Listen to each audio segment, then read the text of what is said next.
Hello student, welcome to all of you on crack now पे जय सिंह मैं मुखर्जी नगर से आपका स्वागत करता हूं। BPSC mains answer writing series में हम डिस्कशन कर रहे थे अपने क्वेश्चन को लेकर, जिसमें हम डेली आपके लिए एक क्वेश्चन लेके आते हैं और आपको उस क्वेश्चन का एक आउटलाइन, उसका सोल्यूशन देते हैं। तो आप लोग की सहभागिता काफ़ी बढ़ रही है। यह हमें बहुत खुशी और एक सेटिस्फेक्शन देता है, जिसमें हमारा जो किया गया मेहनत, हमारा जो उत्साह है आपके लिए, वह दिन ब दिन उभर कर सामने आ रहा है और आप हमसे जुड़ रहे हैं। तो इस वीडियो को और भी अपने दोस्तों तक, अपने सर्कल तक शेयर कीजिए, ताकि और लोग हमसे जुड़ पाएं और ऐसे नीडी बच्चे जो सचमुच में तैयारी करना चाहते हैं, जो आंसर राइटिंग करना चाहते हैं, लेकिन उनके पास कोई सोर्स उपलब्ध नहीं है, वो हमसे जुड़कर इस प्रक्रिया का पार्ट बन सकते हैं और अपनी जो तैयारी है उसको आगे ले जा सकते हैं। तो बिना देरी के आप लोग जल्दी जल्दी इस वीडियो को शेयर कर दीजिए और चैनल को सब्सक्राइब कर लीजिए। और आइए देखते हैं आज का क्वेश्चन, उसके एक आउटलाइन को हम डिस्कस करेंगे। तो जल्दी जल्दी शेयर कर दीजिए और देखते हैं हमारा क्वेश्चन क्या है। क्वेश्चन आपका है चक्रीय अर्थव्यवस्था, सर्कुलर इकोनॉमी। तो चक्रीय अर्थव्यवस्था क्या है? भारत में प्लास्टिक अपशिष्ट में कमी के लिए चक्रीय अर्थव्यवस्था रोड मैप की आवश्यकता क्यों है, या फिर चक्रीय अर्थव्यवस्था को अपनाने में आने वाली चुनौतियां क्या क्या है, उसे आपको बताना है। तो आपका ये जो क्वेश्चन है, ये 3 पार्ट में डिवाइड है। सबसे पहले आपको ये पता होना चाहिए कि सर्कुलर इकोनॉमी जो है वह क्या है। उसके बाद भारत में अगर हम प्लास्टिक पोल्यूशन की बात कर रहे हैं, प्लास्टिक अपशिष्ट की बात कर रहे हैं, तो इसमें चक्रीय अर्थव्यवस्था के लिए क्या क्या रोड मैप की आवश्यकता है कि इस प्रदूषण को कम किया जा सके। जो आपका सर्कुलर इकोनॉमी के तहत जो प्लास्टिक वेस्ट है उसको कैसे कम किया जा सकता है, यह आपका दूसरा पार्ट है क्वेश्चन का। थर्ड पार्ट है जिसमें आपसे पूछ रहा है कि चक्रीय अर्थव्यवस्था को अपनाने में आने वाली जो चुनौतियां हैं उसका उल्लेख करना है, क्या क्या चुनौतियां फेस करनी पड़ती हैं एक कंट्री को। या फिर भारत के संदर्भ में पूछ रहा है तो भारत किस प्रकार से जो चक्रीय अर्थव्यवस्था है उसके संदर्भित चुनौतियां जो है वह फेस कर रहा है। तो क्वेश्चन है आपका कि what is the circular economy, why is there a need for circular economy road map for plastic waste reduction in India, mention the challenges faced in adopting circular economy. तो इस रूप में आपके 3 पार्ट में आपका यह क्वेश्चन डिवाइड हुआ है। आइए एक एक करके इनके पार्ट को देखते हैं और इसको सॉल्व करने की कोशिश करते हैं। जो हमारा एक मॉडल होगा आपके सामने प्रस्तुत करने का, उसमें बेसिकली मैं कुछ की पॉइंट बताऊंगा, कुछ आपको एक स्टेटमेंट दूंगा जिसके आधार पे आपको अपने आंसर लिखने पड़ेंगे। तो यहाँ पर दोनों ओर से एक डायलॉग होगा जिसमें मेरे जो सहभागिता है, आपको एक आउटलाइन बताना, आपको एक गाइड करना कि आप इस तरह से अपने आंसर में ये इनपुट डाल सकते हैं। बाकी आप अपने शब्दों में लिखकर डिस्क्रिप्शन में टेलीग्राम का लिंक दिया जाएगा, आप उससे कनेक्ट होके अपने आंसर को लिखिए। विद इन 72 आवर्स आपको आपका रिव्यू मिलेगा। जहां पर आप में लूप होल्स हैं, जहां पे कमजोरी है, उसको हम बताएंगे आपको टेलीफोनिक कॉल के थ्रू। ठीक है? तो आइए शुरू करते हैं कि देखते हैं इस क्वेश्चन को कैसे हम अटेम्प्ट कर सकते हैं। क्या एक स्ट्रेटजी के तहत आप इस क्वेश्चन को अटेम्प्ट करोगे। तो इसमें अगर हम बात करें तो चक्रीय अर्थव्यवस्था, सबसे पहले आपको जानना पड़ेगा कि चक्रीय अर्थव्यवस्था होती क्या है। तो आपके पास परिभाषा होनी चाहिए, आपके पास उसके क्वेश्चन के सराउंडिंग जो इंसाइट है वह होना चाहिए।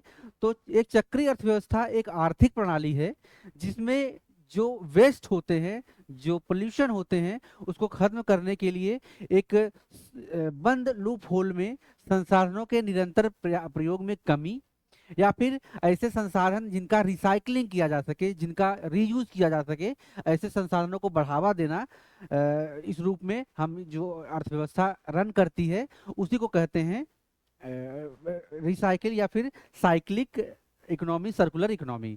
तो इस रूप में अगर हम देखें, जो जो सबसे बड़ी चीज निकल कर आती है, जिस प्रकार से अगर हम देखते हैं कि एक कारखाना है, एक इंडस्ट्री है, उसमें शुद्ध पानी का इस्तेमाल हो रहा है, लेकिन शुद्ध पानी के इस्तेमाल होने के बाद अंतिम रूप से जो पानी का निस्तारण होता है वह गंदे पानी के रूप में होता है। तो अगर हम कुछ ऐसा तकनीक डेवलप कर सकें, उसे रिसाइकल करके उस पानी को पुनः उपयोग में लाने हेतु उपयोग कर सके, या फिर उस पानी का इस्तेमाल हम खेती के कार्यों में लगा सके, तो यह जो है एक तरह से जो रिसाइकलिंग है उस पानी का हो सकता है। तो उसी संदर्भ में अर्थव्यवस्था के इर्द गिर्द जितनी भी चीजें हैं, अगर हम उनको रिसाइकल कर पाए तो वह जो है हमारे टर्म को, जो हमारा एडिशन है वैल्यू का, उसको बढ़ा देती है। और जो गुड्स हैं और उसके संदर्भ में जो उसकी उपयोगिता है, उपभोगिता है, उसको बढ़ावा देती हैं। उसी के टर्म में जो सर्कुलर इकोनॉमी है उसका इस्तेमाल किया जाता है।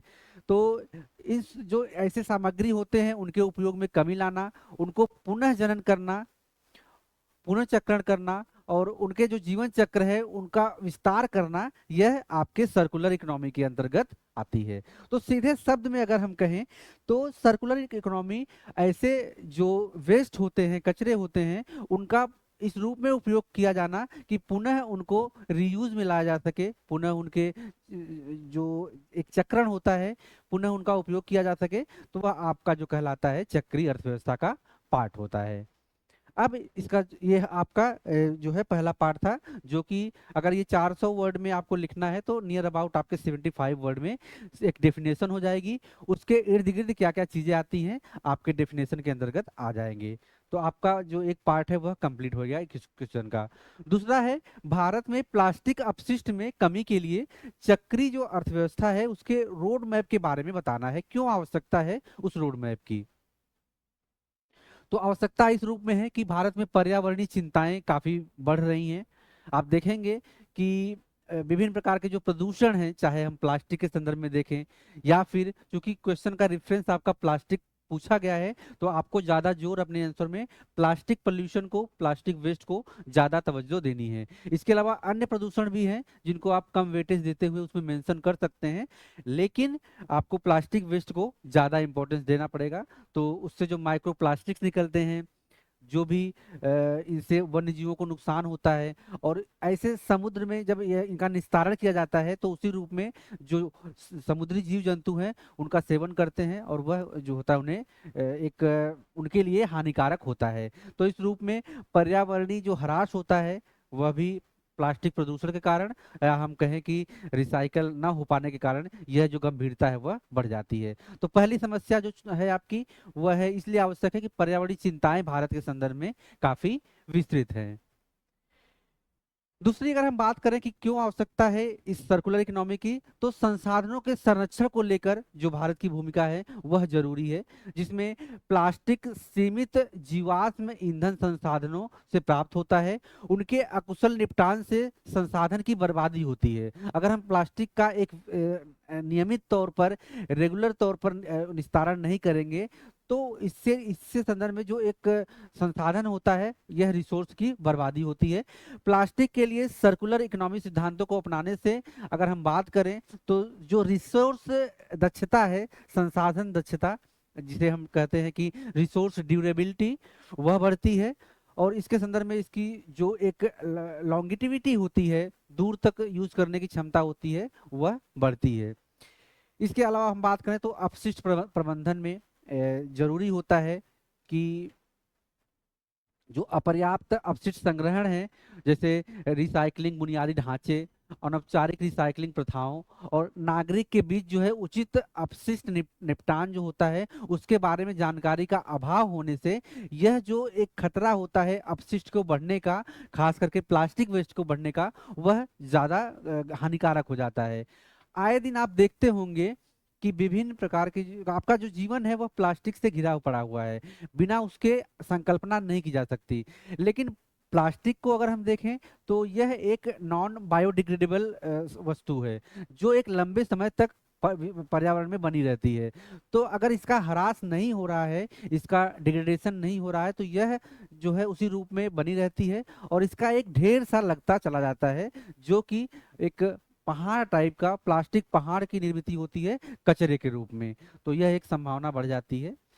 इसके अलावा अगर हम बात करें कि क्यों आवश्यकता है सर्कुलर इकोनॉमी की, तो कुछ नीतिगत जो अनिवार्यताएं हैं, जैसे हम बात करें सशक्त डेवलपमेंट के संदर्भ में, सस्टेनेबल डेवलपमेंट जो गोल है उसमें भारत अपने आप को प्लास्टिक वेस्ट से जो होता है वह मुक्त करना चाहता है। प्लास्टिक का इस्तेमाल कम से कम करना चाहता है, जिससे जो वेस्ट का एक भंडार भारत में एकत्रित हो रहा है उसे कम किया जा सके और शुद्ध वायु जो है भारत के एटमॉस्फेयर में, भारत के पर्यावरण में हो सके। तो इसके लिए सरकार प्रयासरत है और विभिन्न स्तर पर इसमें सर्कुलर जो इकोनॉमी है वह सहयोग कर सकती है। तो इसको आप मेंशन कर सकते हो, तो ये चीजें आपकी बेहतर हो जाएंगी। अब क्वेश्चन के तीसरे पार्ट में आएंगे। आपका 2 पार्ट कंप्लीट हो चुका है। क्वेश्चन का तीसरा पार्ट है कि चक्रीय अर्थव्यवस्था को अपनाने में आने वाली चुनौतियों का उल्लेख करें। तो इस चुनौतियां क्या क्या आती हैं? तो सबसे पहली बात आती है व्यवहार परिवर्तन। हम भारतीयों की एक सबसे बड़ा कंसर्न ये है कि हम जो है वह अवेयरनेस खुद से नहीं होते, और जब तक कोई एक सेलिब्रिटी, कोई एक पब्लिक फिगर आपको नहीं बताता, उसके बाद भी संभावनाएं कम रहती हैं। लेकिन सरकार विभिन्न एडवर्टीजमेंट के माध्यम से, सेलिब्रिटी जो एक कंसेप्ट है उसके माध्यम से लोगों को प्रदूषण कम करने के लिए अवेयरनेस करती है। तो सबसे बड़ी चीज ये है कि चुनौतियां व्यवहार परिवर्तनीयता को लेकर आनी चाहिए। आप देखेंगे कि आप कहीं गए हैं घूमने के लिए, वहां पर छोटे बच्चे चिप्स खाते हैं, तो उसके जो रैपर होते हैं वो सड़कों पर फेंक देते हैं। वह एक बच्चे की बात होती है। अगर उस रोड से 150 बच्चे गुजरे हैं, 150 रैपर होगा, तो वह एक भंडार सा इकट्ठा हो जाएगा, और यह कहीं ना कहीं उस क्षेत्र के लिए, संदर्भित क्षेत्र के लिए नुकसानदायक होता है। कचरे का एक ढेर क्रिएट हो जाता है। तो सबसे बड़ी चुनौती व्यवहार परिवर्तन के रूप में आती है, जो आपको शिक्षित एक जो शिक्षित नैतिकता होती है उसके संदर्भ में आपको कार्य करना पड़ेगा। यहीं पर अगर हम देखें तो वेस्टर्न कंट्रीज में यहाँ के उलट बिल्कुल वहाँ पर जो पर्यावरणीय कंसर्न है वह लोगों में उस चेतना के रूप में जागृत है कि वह ऐसी कोई हरकत नहीं करते जिससे पब्लिक प्लेस में एक कचरे का निर्माण हो बाय इंडिविजुअल। तो यह अवेयरनेस के लेवल पे सक्षम है, अवेयरनेस के लेवल पे ये चीजें की जा सकती हैं, लेकिन उसके लिए हमें चेतना जागृत करनी पड़ेगी। तो सबसे पहली चुनौती है व्यवहार परिवर्तनीयता को लेकर, व्यवहार जो हमारे परिवर्तन है उसको लेकर। दूसरी चीजें हैं कि आप जो है इसके लिए एक बुनियादी ढांचा जो है उसमें इन्वेस्टमेंट की जरूरत है, जिसको अगर हम देखें तो प्लास्टिक रिसाइकलिंग के लिए जो एक टूल चाहिए, मशीन चाहिए, और उसको उस दक्षता को संभालने के लिए जो एक मैन फोर्स चाहिए, उस पर हमें ट्रेनिंग और उस पर इन्वेस्ट करने की आवश्यकता है। तो एक बुनियादी ढांचा जो है अगर इस रूप में हो पाता है, तो ये चीजें जो रिसाइकलिंग का प्रोसेस है उस पे, उसके माध्यम से हम पर्यावरण जो कचरे हैं उसको निस्तारित कर पाएंगे। और ये रूप हो गया। तो दूसरी चुनौती आपकी है बुनियादी ढांचे में निवेश को लेकर। फिर चुनौती आती है तकनीकी नवाचार को लेकर। अगर हम देखें तो तकनीकी नवाचार इस रूप में कि आपके जो लागत आए कम आए, आपका एफर्ट कम हो, लेकिन अधिक से अधिक मात्रा में जो कचरे का निस्तारण है उसकी रिसाइकलिंग की जा सके। तो इसके लिए नए इनोवेशन, बड़े मशीन और टेक्नोलॉजी की आवश्यकता होती है, जिसमें इन्वेस्टमेंट की आवश्यकता होती है, और यह भी एक बड़ी चुनौती है, खास करके हम विकासशील देश भारत के संदर्भ में। फिर इसमें एक अदर जो पॉइंट आएगा आपका, तो मूल्य श्रृंखला सहयोग है, जिसमें अगर हम बात करें तो प्लास्टिक के लिए चक्रीयता प्राप्त करने में उत्पादकों, खुदरा विक्रेताओं और उपभोक्ताओं, अपशिष्ट संग्रहकर्ता, रिसाइकलर नीति निर्माता और नागरिक समाज, जो नागरिक समाज है, यह एक दूसरे से अपेक्षित है कि यह एक दूसरे का कॉपरेशन करेंगे। तो हर क्षेत्र पर, हर चरण पर यह जरूरी है कि जो भी पर्यावरणीय मानक हैं उसको हम संभाल कर रखें, सहेज के रखें, उनके बीच में एक प्रकार से आपसी कोरिलेशन हो कि जो पर्यावरण अपशिष्ट है उसका निर्माण कम से कम हो, या फिर उसका रिसाइकलिंग जो है वह हो पाए। तो इस रूप में आपका जो मूल्य श्रृंखला सहयोग है, वैल्यू एडिशन, जो एक कॉपरेशन है, वह जरूरी हो जाता है।